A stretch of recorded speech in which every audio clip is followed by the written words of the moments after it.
Guys, കരിമ്പൻ അടിച്ചിരിക്കുന്ന മാലേനെ എങ്ങനെ വെളുപ്പിക്കാം എന്ന് നമുക്കൊന്ന് നോക്കാം. ഈ വീഡിയോയിൽ ഞാൻ അതാണ് പറയാൻ പോകുന്നത്. അല്ലെങ്കിൽ പിന്നെ അത് ഞാൻ കാണിച്ചു തരുന്നുണ്ട് നിങ്ങൾക്ക് അതെങ്ങനെയാണ് അതിൻ്റെ സ്റ്റെപ്പ് ബൈ സ്റ്റെപ്പ് നമുക്കൊന്ന് നോക്കാം.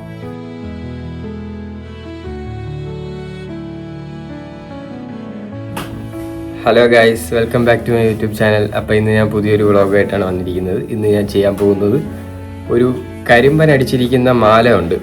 ഒരു മാലേനെ നമ്മൾ എങ്ങനെ വെളുപ്പിക്കാം അതിൻ്റെ ഒരു ട്രിക്സാണ് ഞാൻ ഇന്ന് പറയാൻ പോകുന്നത്. അത് നിങ്ങൾ ചെയ്ത് നോക്കിയിട്ട് അഭിപ്രായങ്ങൾ പറയണം. എന്തായാലും നിങ്ങൾ വീഡിയോ ഫുള്ള് സ്കിപ്പ് ചെയ്യാതെ കാണണം, എന്നാൽ മാത്രമേ നിങ്ങൾക്ക് മനസ്സിലാവുള്ളൂ ഇത് എങ്ങനെയാണ്, ഇതിൻ്റെ ഓരോ പ്രൊസീജിയേഴ്സും കാര്യങ്ങളും എല്ലാം പറയുന്നുണ്ട്. എന്തൊക്കെയാണ് സാധനം എടുക്കാനുള്ളത് എല്ലാം ഞാൻ ഈ വീഡിയോയിലൂടെ കാണിക്കുന്നുണ്ട്. അപ്പം നിങ്ങൾക്കത് സ്കിപ്പ് ചെയ്യാതെ ഫുള്ള് കാണണം, എന്നാൽ മാത്രം നിങ്ങൾക്കെല്ലാം മനസ്സിലാവും. പിന്നെ നിങ്ങൾ കൂടുതൽ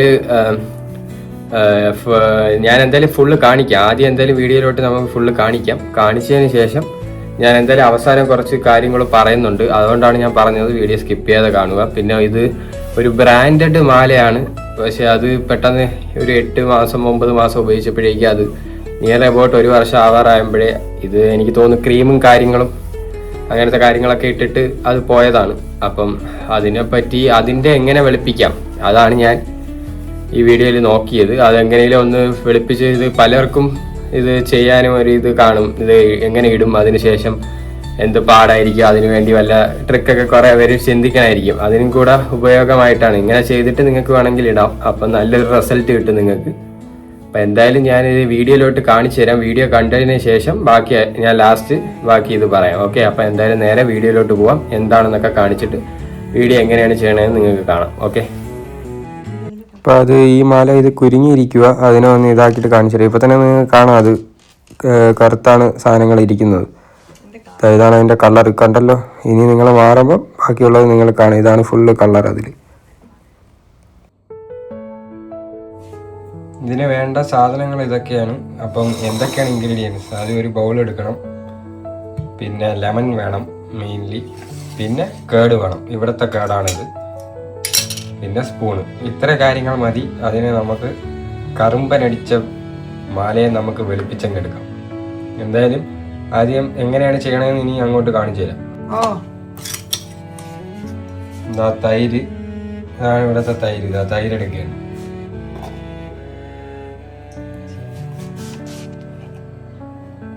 തൈരെടുത്ത് തൈരിടണം.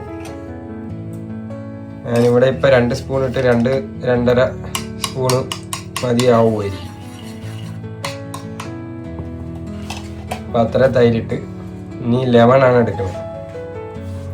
ലെമൺ നമ്മളൊന്ന് സ്ക്യൂസ് ചെയ്യണം. അതിൻ്റെ മണ്ടയിൽ ലെമൺ നമ്മൾ സ്ക്യൂസ് ചെയ്യും.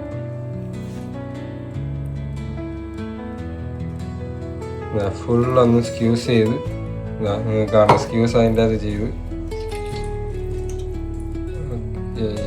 സ്ക്യൂസ് ആക്കിയിട്ടുണ്ട് ലെമൺ.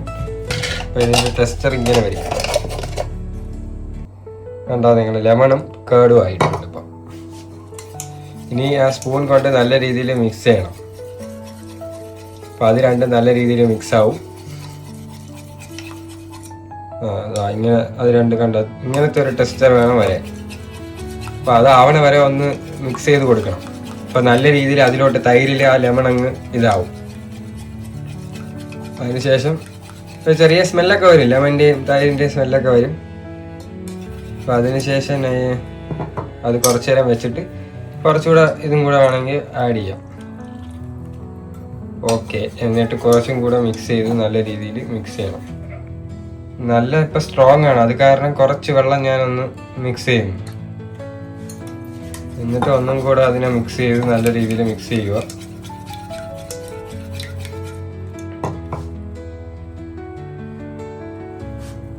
ഓക്കെ, എന്നിട്ട് നമ്മളിതിപ്പോൾ മിക്സാക്കി വെച്ചിരിക്കുകയാണ്. ഒരു മിനിറ്റ് വെയിറ്റ് ചെയ്യും. 1 മിനിറ്റ് വെയിറ്റ് ചെയ്തായിരുന്നു. 1 മിനിറ്റ് വെയിറ്റ് ചെയ്തിട്ട് നമ്മളിതാ ഈ സാധനം അതിൻ്റെ അകത്തോട്ടിടുക. മാല ഞാൻ ആദ്യം കാണിച്ചിട്ടുണ്ട്. അതിൽ നിങ്ങൾക്ക് മനസ്സിലായി എത്ര ഇതടിച്ച കരിമ്പനായ മാലയാണെന്ന് നിങ്ങൾക്ക് മനസ്സിലാവും. ഇത് നിങ്ങൾക്ക് നോക്ക്, ഇത് എത്ര കറുത്തിരിക്കണം ഈ വെള്ളയിൽ, അതിൽ തന്നെ നിങ്ങൾക്ക് മനസ്സിലാവും. ഇത് സിൽവറാണ്, ഒരു ബ്രാൻഡിൻ്റെ ആണ്. പക്ഷെ ബ്രാൻഡ് ഇവിടെ പറയാൻ പറ്റില്ല, അത് കാരണം അത് ഞാൻ തുറന്ന് പറയാനില്ല. അല്ലാതെ ഇതിപ്പോൾ നിങ്ങൾക്ക് കാണാം, കണ്ട ഇത്ര വെളുത്ത്. ഇത് ഇനിയിപ്പോൾ എങ്ങനെ വരും എന്ന് നമുക്ക് ഇതിന് ശേഷം നോക്കാം. ഇതൊരു അരമണിക്കൂർ 3/4 മണിക്കൂർ വെച്ചിരിക്കണം മാക്സിമം പോയാൽ. അതിന് കൂടുതൽ വെക്കണ്ട. എന്തായാലും ഇത് ഫുൾ കവർ ചെയ്യണം. അതിനുശേഷം ഫുള്ള് കവർ ചെയ്ത് അതിനെ ഇതാക്കി കുറച്ച് അതിൻ്റെ മണ്ടയിലൊക്കെ എടുത്തിട്ട് അതിൻ്റെ അകത്ത് ഒരു അരമണിക്കൂറത്തേക്ക് അത് വെച്ചിരിക്കണം. അതിന് ശേഷം ഞാൻ വന്നിട്ട് നിങ്ങളുടെ അടുത്ത് റിസൾട്ട് എന്തായാലും കാണിച്ചു തരാം. ഇപ്പം അത് അകത്തായിട്ടുണ്ട്. ഓക്കെ, ഇത് നേരത്തെ അടച്ചു വെച്ചിരുന്ന് ഒരു 3/4 മണിക്കൂർ കഴിഞ്ഞ് ഞാൻ എന്താ തുറന്ന് നോക്കുക, എന്താണ് റിസൾട്ട് എന്ന് നമുക്ക് നോക്കാം. തൈര് കാണുന്നുണ്ടോ? ഇനി ഇതിനെ കഴുവാൻ കൊണ്ടുപോവുകയാണ് ഞാൻ. പൈപ്പ് തുറന്ന് വെച്ചിട്ടുണ്ട്. ഇനി കഴുകിയിട്ട് നമുക്ക് നോക്കാം എങ്ങനെയാവുന്നുണ്ട്. നേരത്തെ ഇരുന്ന കളർ നിങ്ങൾക്ക് അറിയായിരിക്കും. ഒന്നും കൂടെ അതിനൊന്ന് സോക്കാക്കി എടുത്തിട്ട് അതിനകത്ത് നമുക്ക് കഴുവാം. ആ തൈരോടെ തന്നെ ഒന്ന് കഴുവാം. നേരത്തെ കാട്ടി ഡിഫറൻസ് ഉണ്ടോ ഇല്ലയോ എന്ന് നമുക്ക് നോക്കാം. കഴുകി കഴിഞ്ഞ് നോക്കാതെ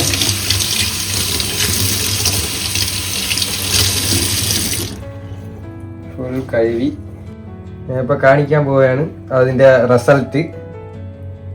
അത് കാണാം നേരത്തെ എങ്ങനെയായിരുന്നു ഇപ്പം എങ്ങനെയാണ്. അതിനെ ഒന്ന് സോക്ക് ചെയ്തെടുക്കട്ടെ കേട്ടോ. അതിന് ശേഷം ഫുൾ റിസൾട്ട് കാണിച്ചു തരാം. ഞാൻ കാണിക്കാൻ പോവുകയാണ്. ഇതാണ് അതിൻ്റെ റിസൾട്ട്.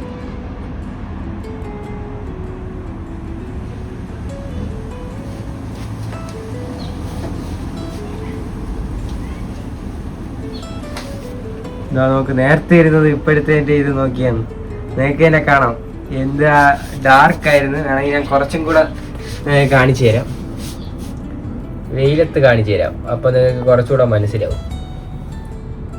ഇതാ കണ്ട നിങ്ങൾ അതിൻ്റെ ഡിഫറൻസ്, നേരത്തെ ഇരുന്നത് ഇപ്പോൾ ഇരുന്നത് നോക്കിയാണ്. ഇതിൽ തന്നെ നിങ്ങൾക്ക് കാണാം എത്ര ഡിഫറൻസ് ഉണ്ട് എന്ന്. കണ്ടല്ലോ നിങ്ങൾ, നല്ല മാറിയിട്ടുണ്ട്, വിചാരിക്കുന്ന പോലെയല്ല, ഫുള്ള് മാറിയതാ. ഇപ്പം ആക്ച്വൽ സിൽവറായി അത്. ഇതൊന്ന് നിങ്ങൾ ട്രൈ ചെയ്ത് നോക്കണം എല്ലാവരും വീട്ടിൽ കേട്ടോ. അപ്പോൾ ഇതെന്തായാലും വെളുക്കും. ഇങ്ങനെ കരിമ്പൊക്കെ അടിച്ചിരിക്കുന്ന മാലകളൊക്കെ കാണും, അതൊക്കെ ഒന്ന് വെളുക്കും. ഇതാണ് റിസൾട്ട് കാണാം. അപ്പം ഞാൻ അത് ചെയ്തിട്ട് വന്നിരിക്കുക.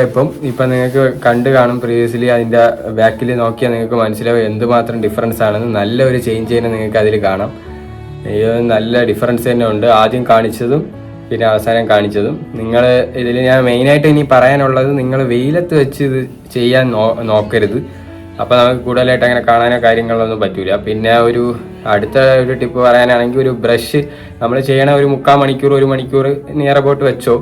അപ്പം അതിൻ്റെ മുന്നേ, അത് എടുക്കണതിന് മുന്നേ ഒരു 15 മിനിറ്റ് മുന്നേ നിങ്ങൾക്ക് വേണമെങ്കിൽ ഒരു ബ്രഷ് എടുത്തിട്ട് അത് കുറച്ചും കൂടെ ആക്കാം. ഞാൻ അത് ഇതിൽ കാണിച്ചില്ല, അല്ലാതെ തന്നെ അതിൽ നല്ല റിസൾട്ട് വരുന്നുണ്ട്. അപ്പോൾ ബ്രഷ് എടുത്ത് നിങ്ങൾ കുറച്ചും കൂടെ ഒന്ന് ഉരച്ച് അതിനെ ഇതാക്കി കഴിഞ്ഞാൽ നിങ്ങൾക്ക് അത് കുറച്ചും കൂടെ ഒരു റിസൾട്ടാണ്. ഇപ്പം തന്നെ നല്ല മാറ്റമുണ്ട്. അതിനെ ഫുള്ള് കാണിക്കുമ്പോൾ നിങ്ങൾക്ക് മനസ്സിലാവും. നിങ്ങൾ എന്തായാലും കണ്ടു കഴിഞ്ഞല്ലോ, അത് കാരണം നിങ്ങൾക്ക് മനസ്സിലായി കാണും അതിൻ്റെ റിസൾട്ട് എങ്ങനെയാണ് എന്ന് നിങ്ങൾക്ക് കാണാം. അപ്പോൾ ഇതൊക്കെയാണ് മെയിൻ ടിപ്സ്. അപ്പോൾ ഇത് വെച്ച് നിങ്ങൾ നല്ല രീതിയിൽ ഉപയോഗിച്ച് നോക്കും. പിന്നെ ഇല്ലെങ്കിൽ കേടും നമ്മളെ തുണി കഴുകുന്ന പൊടിയും കൂടെ ഇട്ടാലും ആവും. അപ്പോൾ അത് നിങ്ങൾ ഇതിൽ ഏതാണ് വർക്കായതെന്ന് നിങ്ങൾ കമന്റിലൂടെ അറിയിക്കുക. ചെയ്ത് നോക്കിയിട്ട് നിങ്ങളെ അഭിപ്രായങ്ങളൊക്കെ പറയും, ഇത് വർക്കായോ ഇല്ലയോ. ഇതൊരു സിമ്പിൾ ട്രിക്കാണ്. വീട്ടിലുള്ള സാധനം വെച്ച് തന്നെ നമുക്ക് ഇതിനെ ഒന്ന് വെളുപ്പിച്ചങ്ങ് എടുക്കാം. അപ്പോൾ ഇതാണ് മെയിനായിട്ട് ഞാൻ ഈ വീഡിയോയിൽ കാണിക്കുന്നത്. നിങ്ങൾക്ക് നിങ്ങളുടെ അഭിപ്രായം എന്തായാലും കമന്റിലൂടെ അറിയിക്കുക. നിങ്ങൾക്ക് ഈ വീഡിയോ ഉപകാരപ്പെട്ടതെന്ന് ഞാൻ വിചാരിക്കുന്നു. നിങ്ങൾക്ക് വീഡിയോ ഇഷ്ടപ്പെട്ടാൽ ലൈക്ക് ചെയ്യണം, ഷെയർ ചെയ്യണം, സബ്സ്ക്രൈബ് ചെയ്യണം. പിന്നെ ആ ബെല്ലൈക്കൺ കൂടെ ഓണാക്കി വെച്ചോ. എന്നാൽ മാത്രമേ ഞാൻ ഇടുന്ന ഓരോ വീഡിയോയുടെ നോട്ടിഫിക്കേഷൻ നിങ്ങൾക്ക് ലഭിക്കുകയുള്ളൂ. അപ്പോൾ അടുത്തൊരു അടിപൊളി വീഡിയോയും വ്ളോഗുമായിട്ട് നമുക്ക് വീണ്ടും കാണാം. അപ്പോഴേക്കും ഗുഡ് ബൈ.